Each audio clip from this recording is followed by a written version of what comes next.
அதே மாதிரி இந்த படத்தில் வந்து ஏஆர் ரஹ்மானுடைய மியூசிக் மிகப்பெரிய அளவில் பலம் சேர்த்துருக்கு அப்படின்னு விமர்சனங்கள்லாம் வருது. அது உண்மைதானா சார்? நிச்சயமாக. அது என்னென்னா, இந்த படத்தில் வந்து இடைவேளை காட்சி ஒன்று வரும். இடைவேளைக்கு முன்பு கிட்டத்தட்ட ஒரு 10 நிமிஷம் அதை வந்து பேக்ரவுண்ட் மியூசிக்காலே நிரப்பியிருக்கிறாரு ஏஆர் ரஹ்மான். அந்த பரபரப்பு இருக்குல்ல, அப்படியே நம்மளை இந்த விமர்சனங்களில் எழுதுவாங்க சீட்டின் நுணுக்கி தள்ளி விட்டதுன்னு. நிஜமாகவே அப்படி ஒரு ஃபீலிங்கை நமக்கு கொடுத்துச்சு.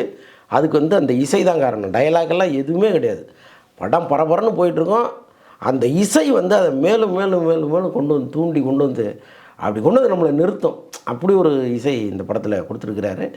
பட் பாடல்கள் சின்ன சின்னதாக அடிக்கடி வர்றது வந்து ஒரு சின்ன அயற்சியை கொடுக்குது.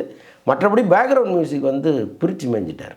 Okay sir. மாரி செல்வராஜ் சமீபத்தில் ஒரு இன்டர்வியூவில் கூட சொல்லியிருந்தார், தனுஷை வச்சு ஒரு படம் பண்ணுறதா இருந்தது, துருவிக்ரமை வச்சு ஒரு படம் பண்ணுறதா இருந்தது, நாங்கள் ஷூட்டுக்கே கிளம்பிட்டோம் அப்படிங்கும்போது தான் இந்த படம் உதய் கேட்டேன்